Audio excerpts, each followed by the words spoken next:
Chapter 1. This is the story behind one of the greatest manhunts in history. Maybe you read about it, or rather what they let you read about it, probably as some minor item buried somewhere on a back page. However, what happened in that city between May 16th and May 28th of this year was so incredible that to this day the facts have been suppressed in a massive effort to save certain political careers from disaster and law enforcement officials from embarrassment. This will be the last time I will ever discuss these events with anyone.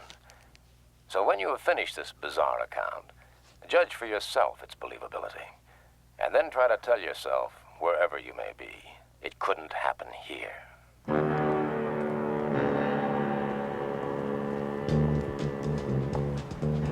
Sunday, May 16th. At approximately 2:30 a.m., Cheryl Hughes was standing at the intersection of Casino Center and Fremont Streets waiting for a girlfriend to give her a lift home.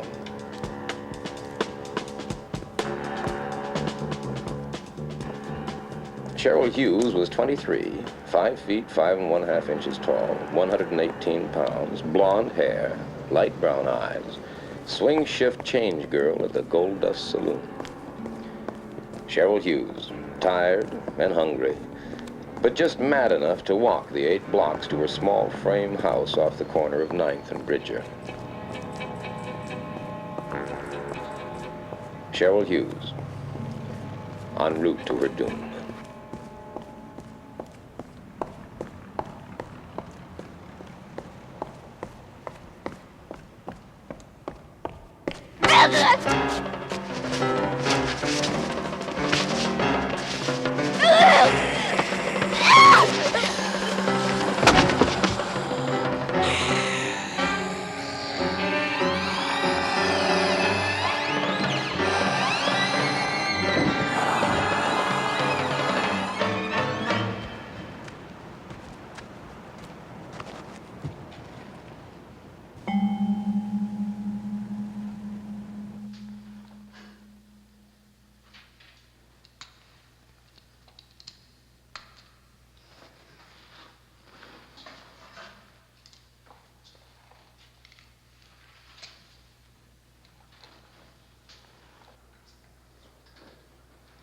Odd.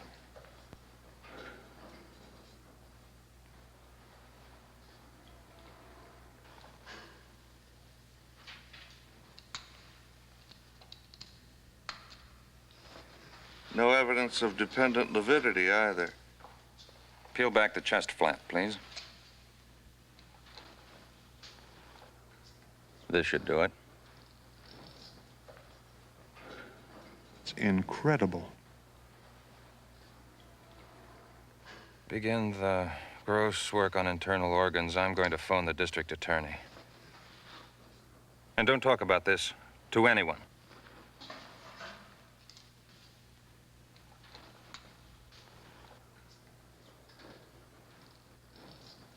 I came into it 2 days later, called back 97 miles from the first vacation I had had in 2.5 years because the story is so big no one else can handle it, according to our lovable managing editor. Rumor has it that the day Anthony Albert Vincenzo was born, his father left town. The story may be apocryphal, but I believe it. The only point I wonder about is why his mother didn't leave too. Good morning, slaves.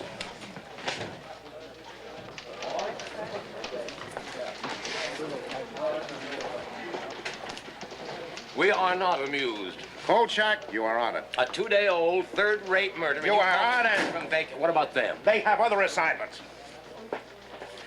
You're beautiful when you're angry. Out. Out.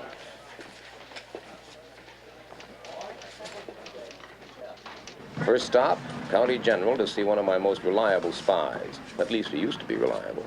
Hello, Carl. Oh, I thought you were disbarred from malpractice. I thought we were rid of you for 2 weeks. Yeah, so did I. Well, about this, Cheryl Hughes thing. Why does it say officially undetermined under cause of death? Why don't you ask the coroner? Oh, thanks. Come on, you're my spy here. Listen, haven't I kept quiet about all those illegal operations you've been performing in closets? Come on, tell me true now, John. Was there anything unusual about the autopsy? No, all I know is she lost a lot of blood. Yeah, some spy. I'm just a poor, hard-working doctor that occasionally takes pity on an aging reporter. Dr. O'Brien, any messages there That's a for Cuba me? surprise story to me.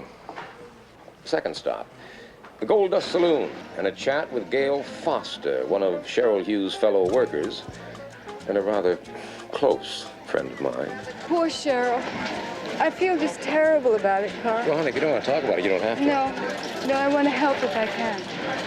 You said that she never had any boyfriends. No, none that I ever heard of. She dated once in a while, but never the same man twice. I don't think she liked men. Yeah? Yeah. She even took karate lessons in case one got fresh with her. You mean that she knew karate? Yeah. Brown belt. Oh, I see him. I've got to go. Bye-bye. In any town the size of Las Vegas, the murder of one young woman hardly causes a ripple. But then the ripple started. Thursday, May 20th, 7:02 a.m.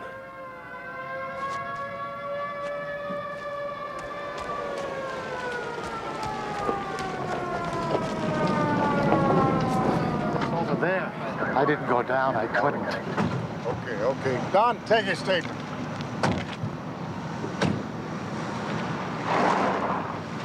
What took you so long, Kolchak? I got a flat tire.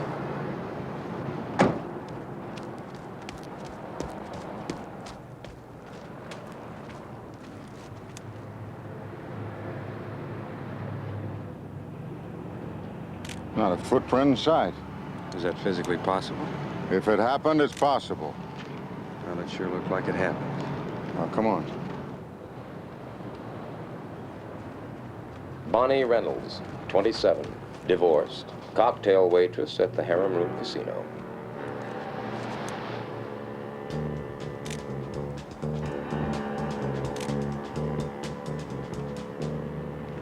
Look at her throat. She must have lost an awful lot of blood. Cheryl Hughes lost a lot of blood, too. You read that in the newspapers, did you? No, I didn't read that in the newspaper. This girl lost a lot of blood, Sheriff. But she didn't lose it here. Anything? We found a purse. There's signs of a struggle up here. But nothing in between. Only our footprints.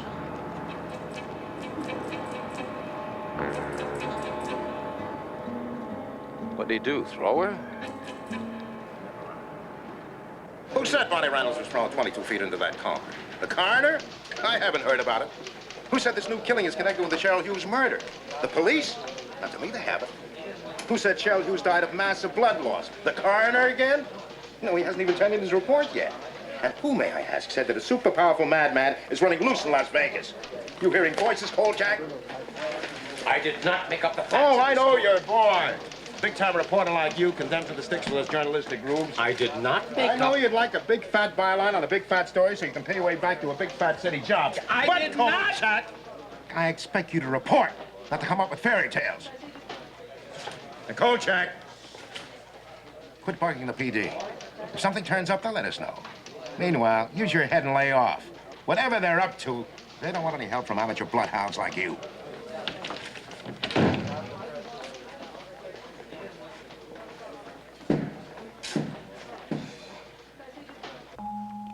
Friday, May 21st, 8:06 a.m. Apartment of Carol Hanachek, swing shift cocktail waitress in the Bird of Paradise show lounge. She'd gotten home around 2:15 a.m., poured herself a glass of milk, opened the back door of the kitchen for reasons unknown, and died like the others. Suddenly, quietly, without disturbing her sleeping roommate only a few feet away. Something of a pattern had started to form, and it was ugly. It was then that people stopped talking. Does that surprise you? Look, Carl, you're not the only one that likes to play detective. The police, the sheriff boys, they all think they're pretty good. And they don't need you. You know, you really make me feel wanted. We've had 3 murders in town, Bernie. We have one tremendously strong guy, maybe more, who goes around killing young girls. And they all lost a lot of blood. Hey, you weren't supposed to know about that. No, I'm not supposed to know about it. That I know it. What about your people down at the Bureau? No, this is nothing for the Bureau to mess with at this stage. Yeah, well, you could make some unofficial inquiries for me. Like? Well, like, you could check around the country and check all the hospitals and see if any of them have had corpses recently, like ours, you know, all with a big loss of blood. You could check all the insane asylums across the country, the bug houses, see if they released recently a nut who thinks he's Count Dracula, even if he's done nothing to prove it. Do you believe in vampires, little boy? Oh, that's funny. That's very funny. It's very funny, Bertie. Ha-ha. What are you going to do? Are you going to sit there like a cheap gonoph guzzling my beer? I'll think about it, okay? Meanwhile, I hope it doesn't disillusion you to know that the local law enforcement people go along with your views. Oh? Somewhat. At this moment, they're waiting for a special report from the coroner and 2 pathology experts who were flown up from LAPD. Oh, yeah? Along with a small truckload of equipment. Hey. Oh, hi, Marilyn. How are you? Hey, I like your luncheon place. Yeah. Well, say, if you want to hear the special report, meet me at the sheriff's office. Starts at 6:30. Hey, thanks. Don't thank me, just be there. Where you go? Oh.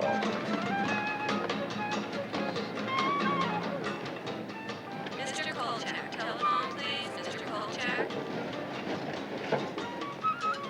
Carl Kolchak, telephone, please. Carl Kolchak. Kolchak. Hi, Carl. I just thought you'd like to know I heard the Parkway Hospital was knocked over. Yeah, knocked over for what? Cash, drugs, equipment, what? Blood? That's right. Every container in the place, their entire stock. What about blood type? Seems blood type and RH factor didn't much matter. John. Can't stop now. See you. Yeah, but...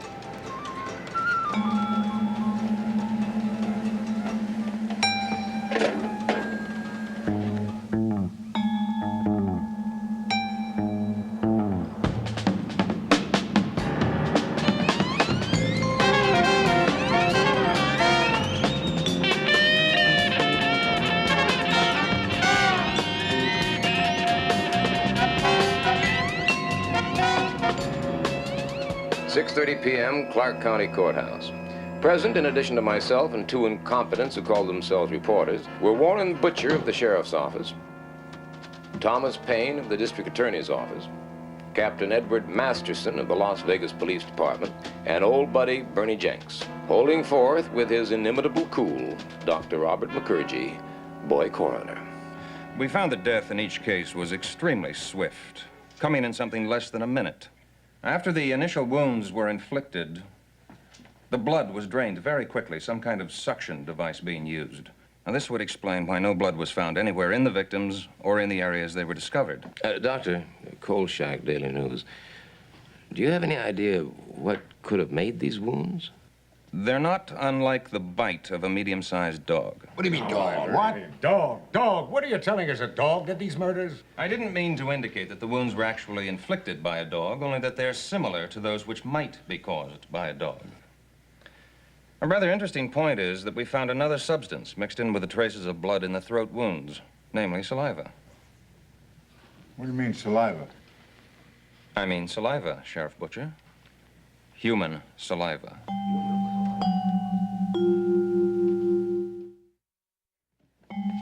If McCurgy had suggested that the murders were committed by a giant butterfly, he couldn't have made more sparks. Now, what do you mean human? Are you suggesting that each of these women was bitten in the throat by a man? At present, the evidence points that way.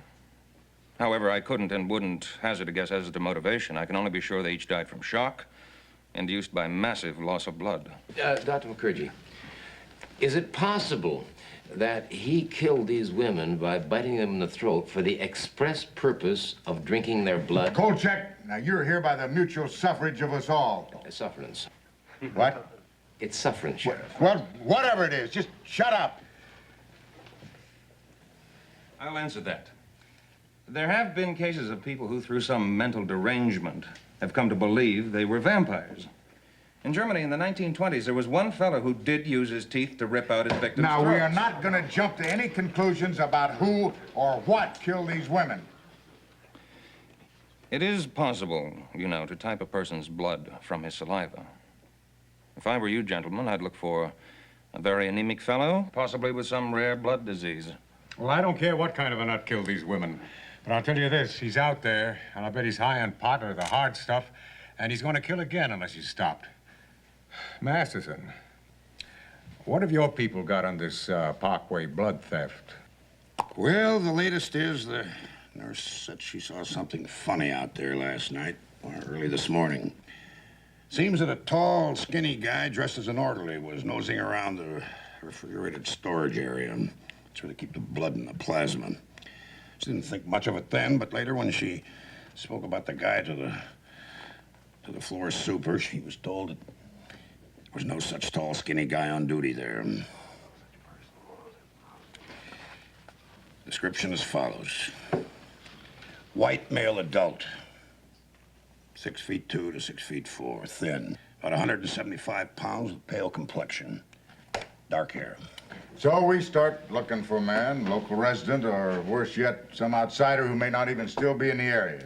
We'll check the airport, the bus terminal, railroad station, blockade the highways, and if we're lucky, we'll get him.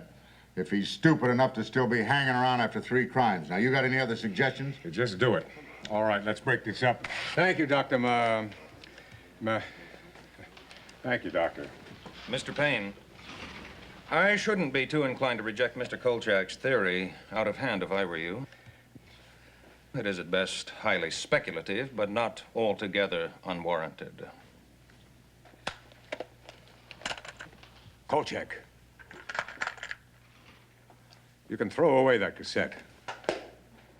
Now, this vampire stuff is to stay right in this room. Until we have the assailant in custody, we say nothing about these women being drained of blood. There'll be no rumors, no reports in the paper. The official opinion at this time is that the cause of death is undetermined. We don't want to cause a panic. It's bad for police operations. It's bad for the people. And it's bad for business. Thank you for your cooperation. Kolchak, I want to have a talk with you. Now, boys, there's no reason to bother the doctor anymore. I have a prepared statement in my office. You can go back to the lab. Kolchak, you're becoming a real pest. I'll have to have a word or two with Vincenzo about you. You know, maybe one of the other boys at the office should handle this from here on. Keep your nose clean, son. Stay out of other people's business. It's healthier that way. Carl, will you watch what you're saying? You know these guys. You could find yourself out of a job in 86 all over town. That go for you too, Jenks? Oh, boy, who can talk to you when you get like this? Now, listen, I'll nose around unofficially for you on anything you bring me, just between the two of us. But do me a favor and stay away from me for a few days, just for friendship's sake.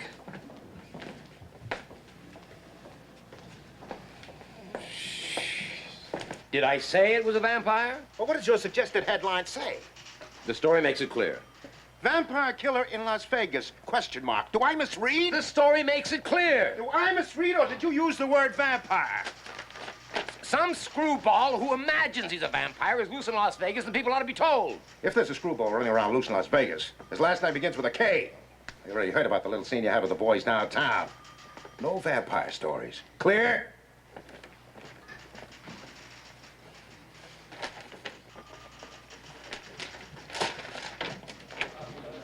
How about a special featurette with a border of roses?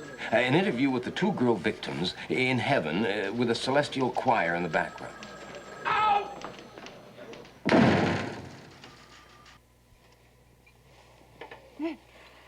Oh, I'm sorry. I guess I fell asleep. What were you saying? You know, you do great things for my masculine ego, you know? Yeah. Well, actually, I was saying that I think that Vincenzo has a new sense of a tree stump. It's got to be one man. It's got to be. Big, strong, psychotic. Well, you're certainly making me very glad that I work nights. Oh, well, I told you to quit working nights, didn't I?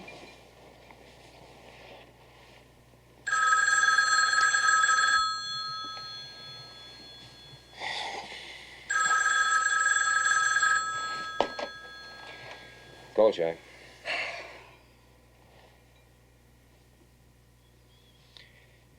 forever in your debt, love. What was that? The killer's done it again. Oh, no.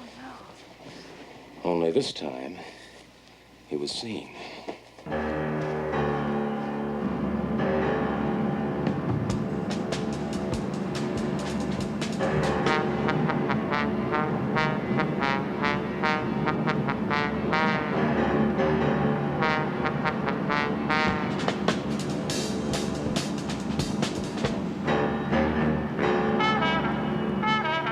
I saw him standing over there. I thought he was kissing her. And then he turned and she fell down over there by the car.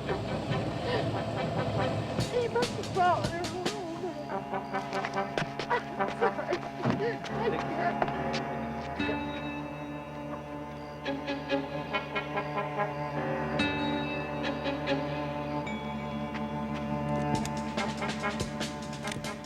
Victim number 4.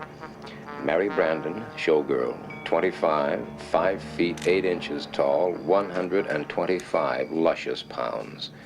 Less the weight of 12 pints of blood, of course. Well, looks like Bela Lugosi's struck again. Knock it off. It's her daughter. Oops. I'm all right now. Now, the car he drove away in, was it new? No. It was a few years old, I think. It was a maroon coupe. I'll call it in. Barney, may I, Yeah, but take it easy. I'm sorry, ma'am. Kolchak, the Daily News. That was your daughter?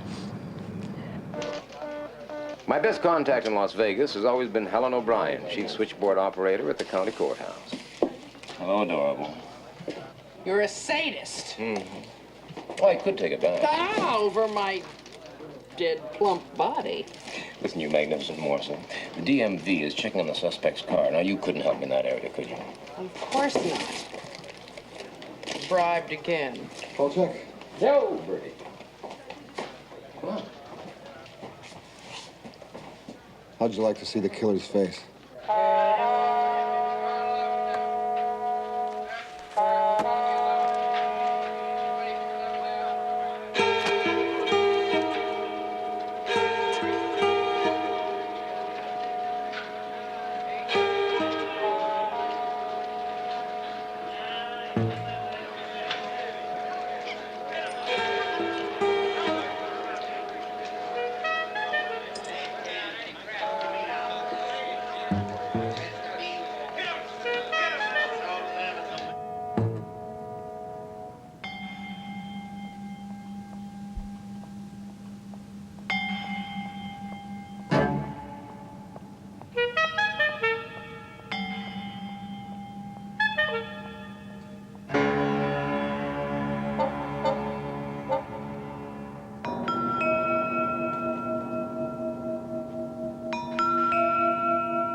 Sherman Duffy of the Chicago Globe once described a reporter as follows.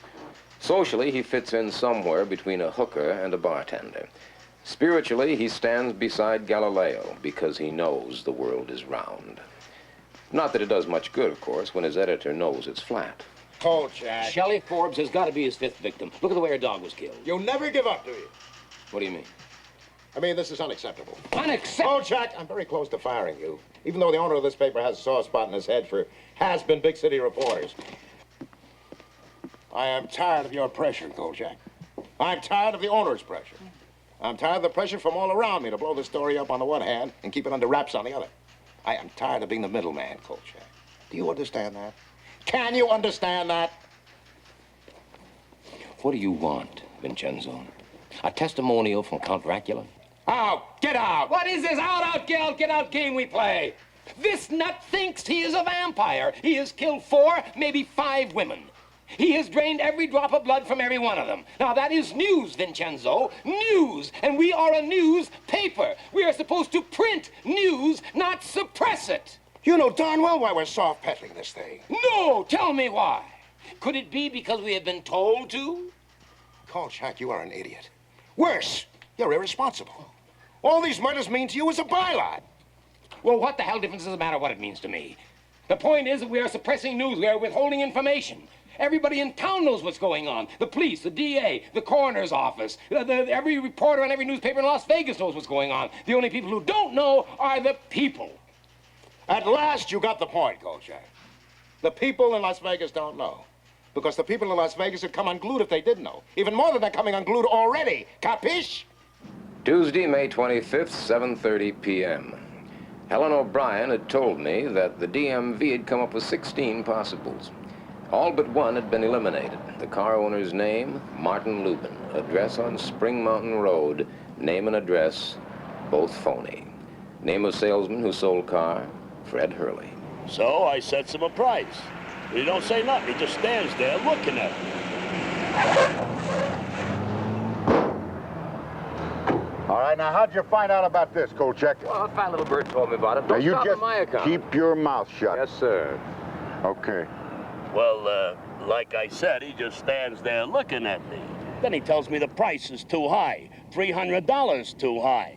And he keeps staring at me as if daring me to tell him the price is $1,200. Is this fella? Now, stop doing our job for us, Kolchak. That's already been established. Yes, Yeah, well, you see, I told him only he had a mustache. Mustache? Ah, did you sell him the car? Well, I started to say no.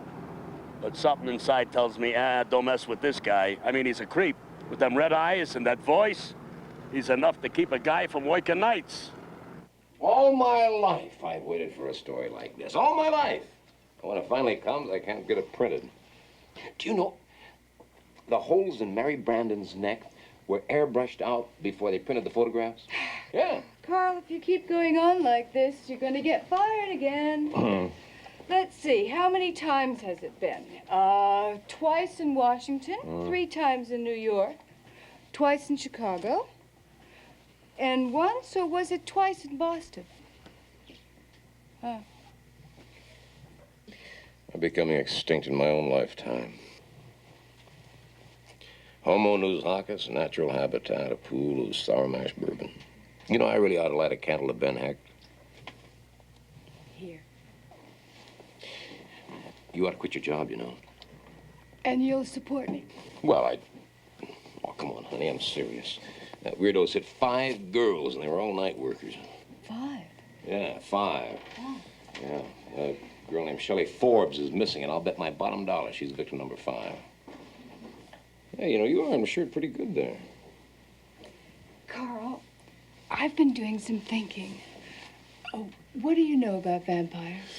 Well, only they wear dinner suits and talk with marbles in their mouth. Oh, will you please be serious? Watch my natural habitat, damn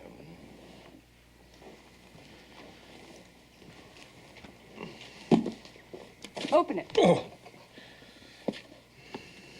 Everything you always want to know about vampires, but we're afraid to ask. No, you're going to look at it. Come on, why? Well, what if the killer's a real vampire? Oh, honey, please. I've had Well, a very he's done long everything week. that's in this book. Whoopee. You're going to read it. Yes, all right. I'm going to read it. Ooh, ah. Oh, now, come on. You're a big, tough reporter. You can take it. You might even get a good feature article out of it. That's it. Ah. Since the beginning of man's existence, there have been creatures of the night, crazed monsters that track the bloody prints through the pages of fact and fiction. Of them all, the vampire seems to have accumulated the largest body of documentation. Yeah. By night, the vampire is virtually indestructible, fearing only the sign of the cross. Before daybreak, he must return to his coffin, otherwise he will be destroyed by the purifying rays of the sun. It is then, while he lies dormant, he can be destroyed by hammering a wooden stake through his heart. According to the legend, the victim of the vampire will ultimately rise again as the living dead and must be destroyed in a similar manner. From any source available, the vampire must have blood.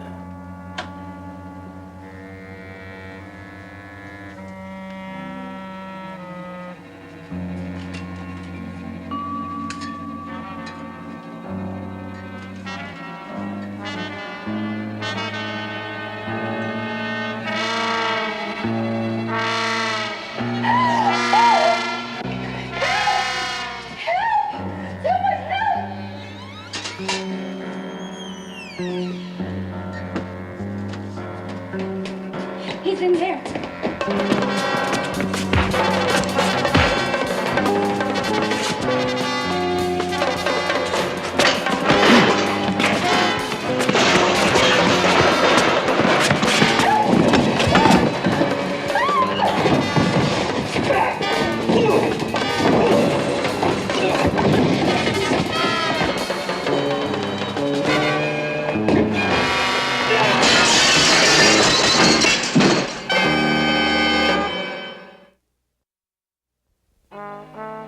I was doing double duty as night editor when the PD squawk box went crazy about a wild brawl at the Old Town Hospital.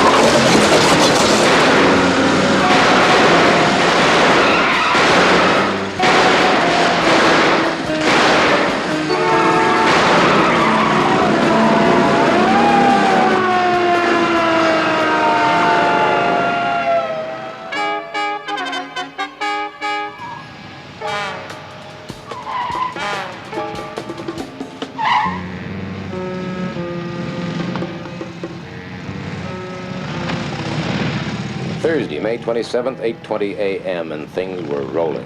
Our morning edition hit the streets, recapping all the action at the hospital. The TV people, as usual, had missed out completely, and the radio stations were literally reading our copy on the air. But now the whole lid was really blown off. The maniac had been identified. Sorry I'm late. I just got these out of the suit. Yeah.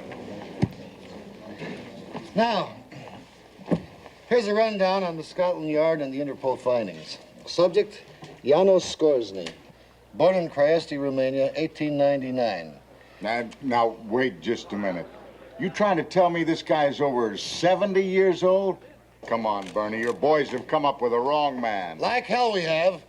These facts have been triple-checked and confirmed. Now, look, I've been up all night, and I'm pretty tired. Now, do you want it or don't you? All right, Bernie, just take it easy. Let's hear it. All right. Skorzny's father died in 1923. He left somewhere between $75 and $100 million. At this time, he began to travel, and he became known throughout Eastern Europe as a big lover of nightlife.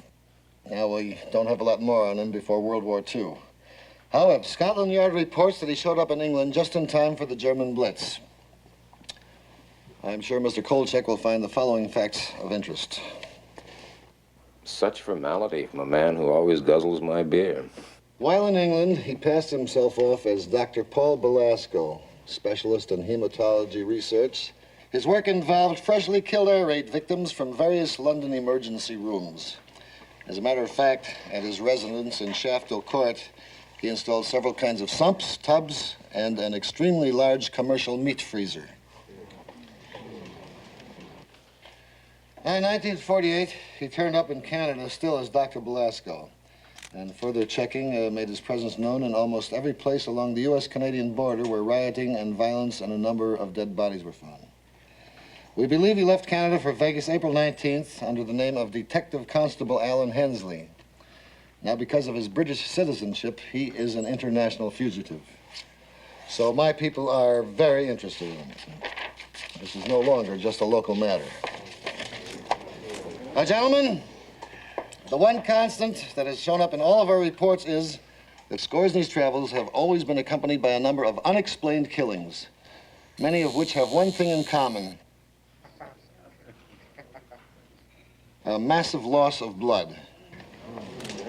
So, if Scoresny is not the vampire of Mr. Kolchak's theories, he is certainly the suspect of multiple homicides extending back some 30 years. Mr. Jenks, you seem to be running this show. Could I have a minute to say something? Mr. Kolchak, you have the Kolchak?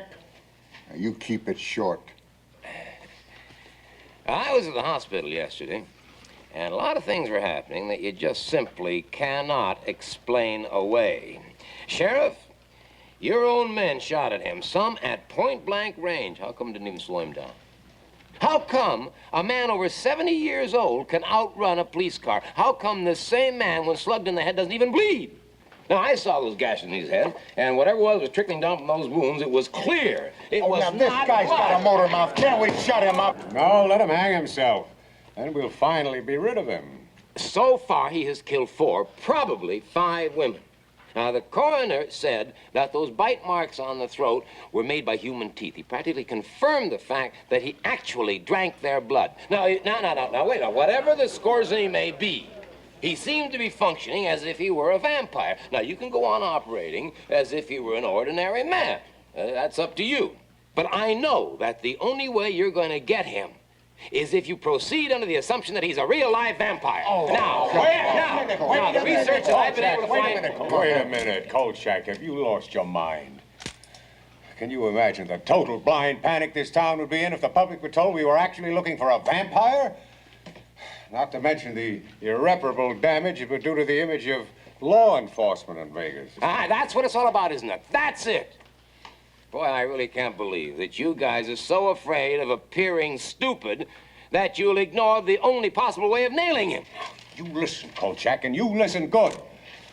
We'll handle this by ourselves, and without undue public observation. No undue public observation. You've blown it already. Look here. Look what's appeared in my paper today. People are going to be calling for a grand jury investigation. You can't stop the rumors from all over. Sit down.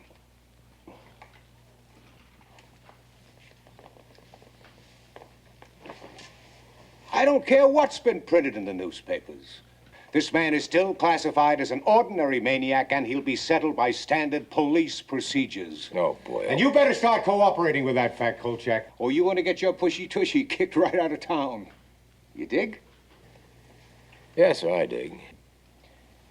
But just remember, the next time you blow it, who's got the answers, sir? All right, Ed. Let's get on with it. What have you got? Well, 2 departments combined have 650 men on full-time duty. All leaves are canceled, and everyone's working a 16-hour day. Our chopper is going from dusk to dawn. We've got unmarked cars patrolling the casino center and the strip. All roads are blocked, and we're receiving complete cooperation from the highway patrol and the Jeep posse. You got it? Got it. Repeat.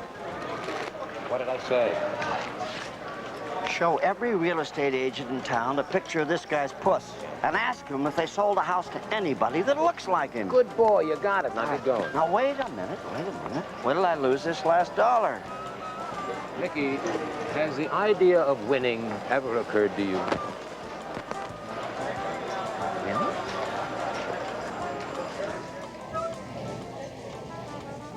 Oh, boy. You spoke.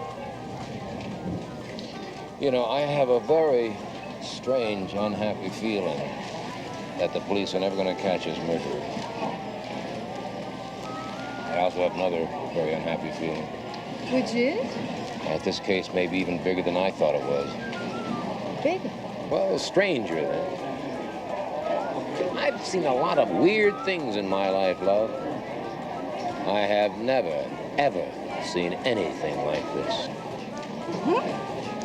You don't tell me that you're finally going to believe? I don't even want to think about it.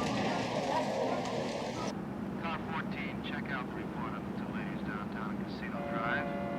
Code 1033, code 1033, all units, Janos Skorzeny, spotted in 1969. Green unpaneled station wagon, intersection OK and Hustles. ID confirmed.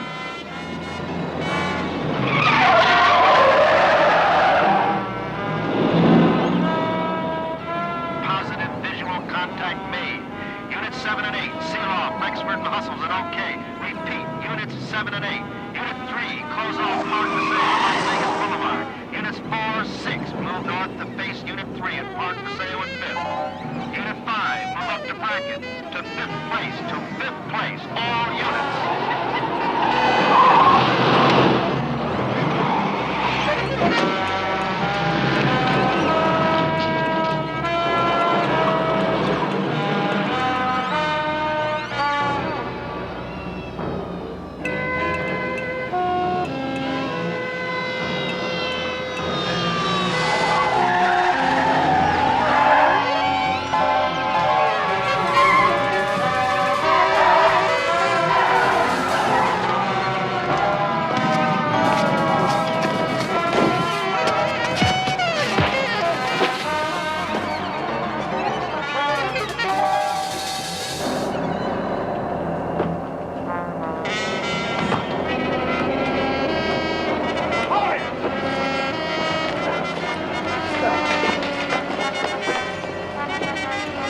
Get up.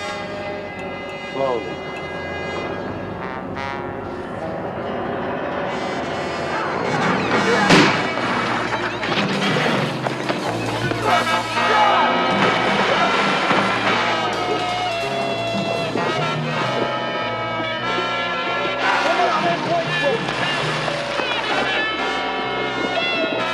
He's putting the cameras down.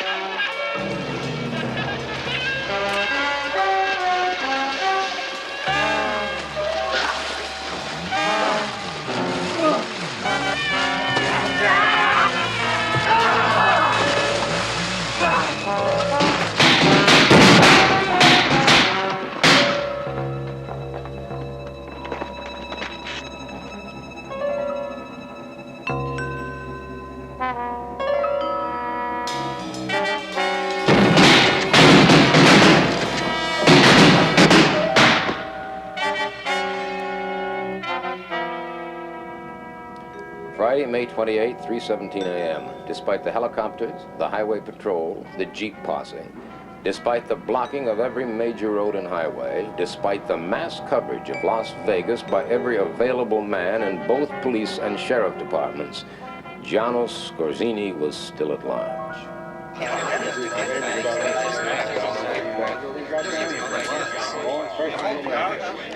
The courthouse conference room had been a scene of chaos for more than 3 hours now. Messages were still flooding in from every outside unit. Every available man who had taken place in the capture attempt was being debriefed. At the hospital, 2 officers had died and a third was hovering on the edge. Reports on them were still coming in as the greatest manhunt in the history of Las Vegas continued in vain.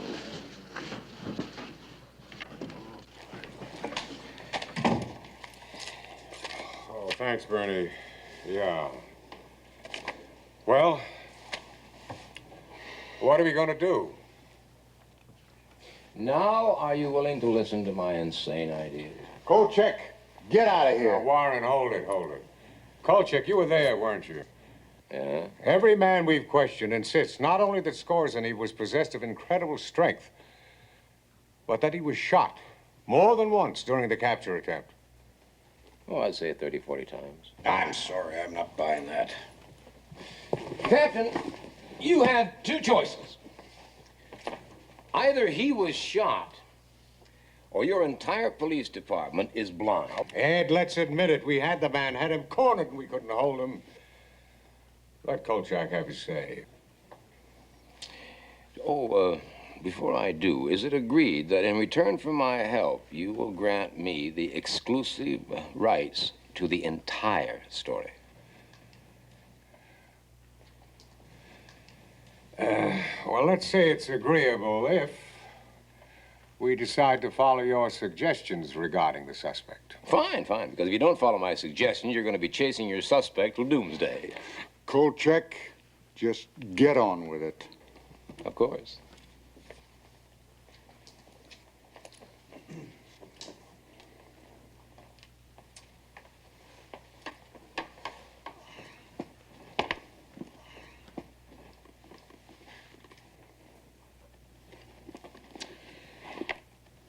Each man in the field is to be issued one of these, to be carried in his pocket. This gentleman... Where'd you get that? Well, I have a friend who's got a furniture repair store. I woke him up and had him make it. Each man in the field is to be issued one of these and one of these. Are you suggesting that we pound one of these into Skorzeny's chest? No, into his heart. There's a legal phrase for that, Kolchak. You might have run into it once or twice in your broad experience.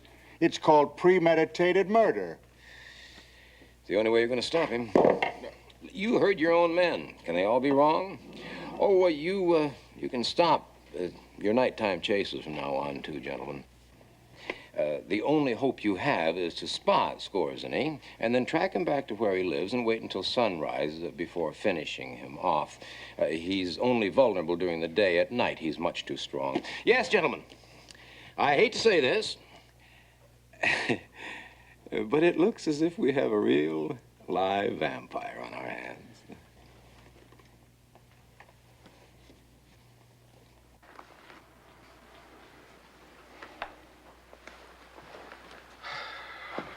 Ed. Yes, sir. Warren. Yeah. Tom, I'd like to be in on this, too.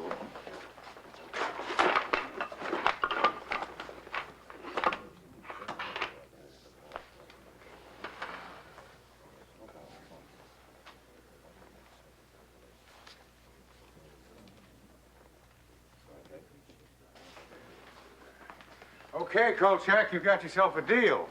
Conditional. What's that? Butcher here will issue the crosses, the mallets, the stakes. The one thing he won't do is depart from established police procedures. If feasible, Skorzeny is to be taken alive and held for trial. Trial? That's right, trial. Trial. All right. In return for what? You'll get the exclusive rights of the story. Good. When the blackout is lifted. Yeah. Any other conditions? One more. What's that? If it turns out you're wrong, you're to be out of town in 12 hours. Take it or leave it.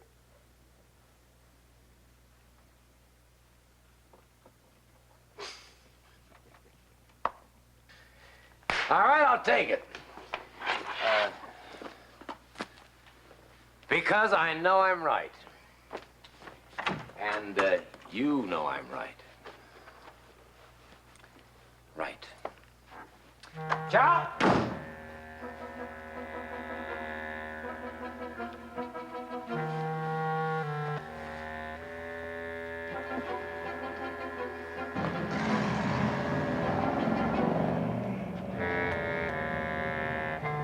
I'll take Manhattan, the Bronx and Staten Island, too. Watch out, you great big wonderful Big Apple. Kolchak's coming back. Yeah! There's Manhattan's coming here. Wait till I get to land.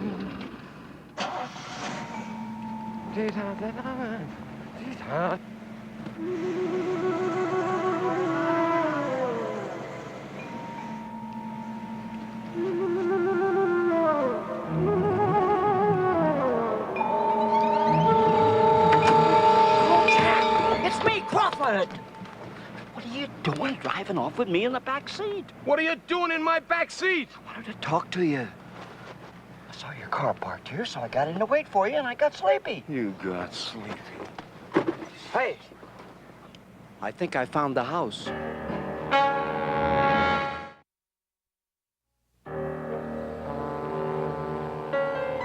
I told Crawford to give me 30 minutes before telling Jenks where I was.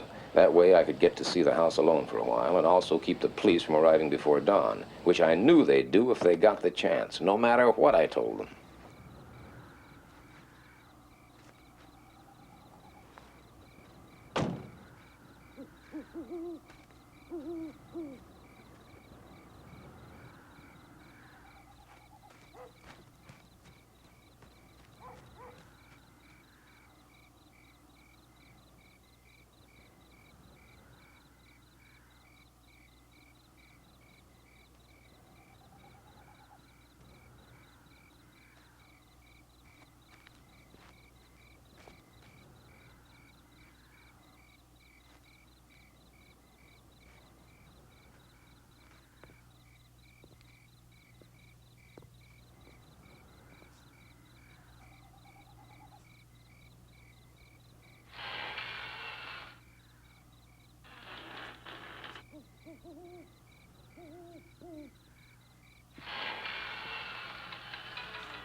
Chevy Forbes. Shh, relax, son. His own private blood bank. Wow.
think they'll print it? I know they will. We've got an agreement. Hey, you look kind of tired. Do you want me to drive you to the office? Go on, hush about. Hush about. Yeah, but I want to finish this in time for the special edition. Hey, why don't you stop working nights Oh, Carl, not that again. and marry me? Yeah, well, you're a good cooker and a good kisser. Why not? Oh, baby, you're gonna love New York City. Honey, after this story hits the news services with my byline... Oh, us married? Yes, us married! Don't look now, baby. But Kolchak's coming back in style.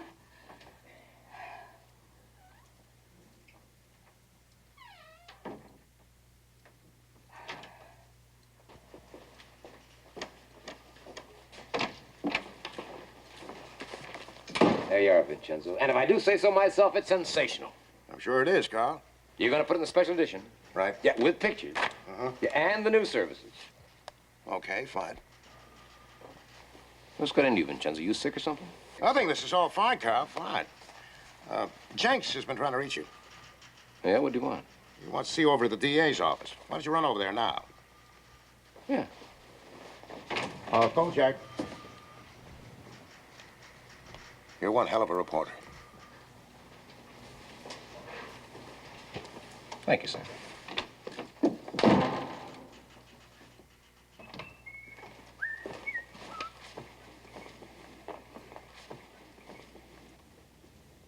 And a bright good morning to all of you.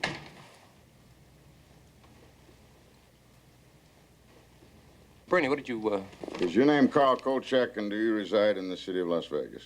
Well, you know my name's Carl Kolchak. What's going on?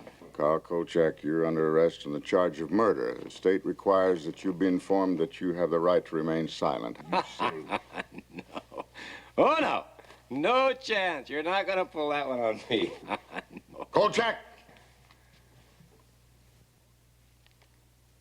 You are under arrest.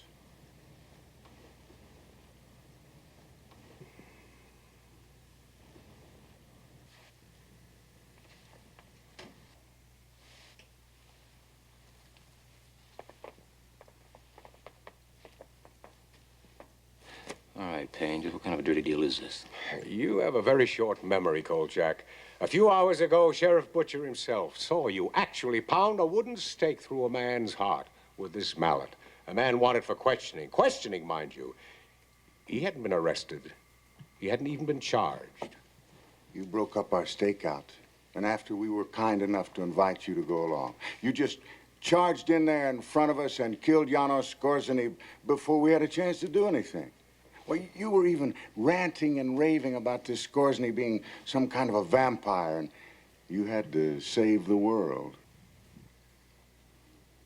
And that, Mr. Kolchak, is murder one.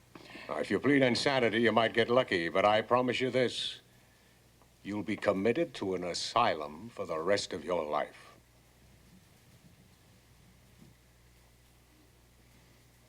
I pull your fat out of the fire, and you do this. Carl, will you just sit down a minute and listen to them? Bernie, you were there! Carl, just listen.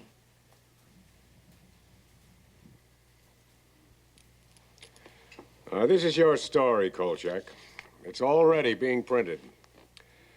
This morning, shortly before sunrise, Las Vegas Sheriff deputies under the command of Sheriff Warren A. Butcher, 45, surrounded the home of Janos Skorzeny, a fugitive from a federal warrant, and in a pitch-gun battle were forced to kill him. Never. You'll never get away with it. What's to stop me? You're gonna stop yourself, Kolchak. Because if you open your mouth, we'll find you, bring you back, use this warrant, and put you away forever.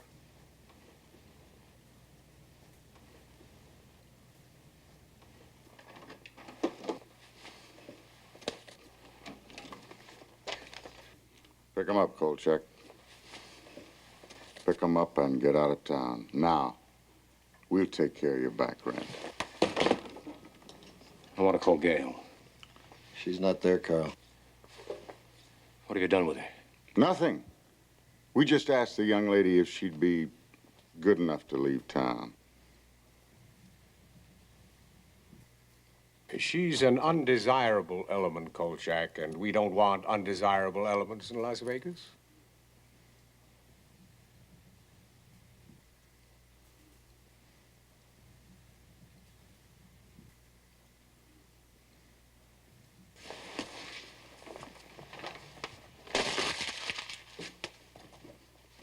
Carl, there's nothing I can do. Carl, you let me know where you end up, huh? Yeah, sure, Bernie. I'll keep in touch.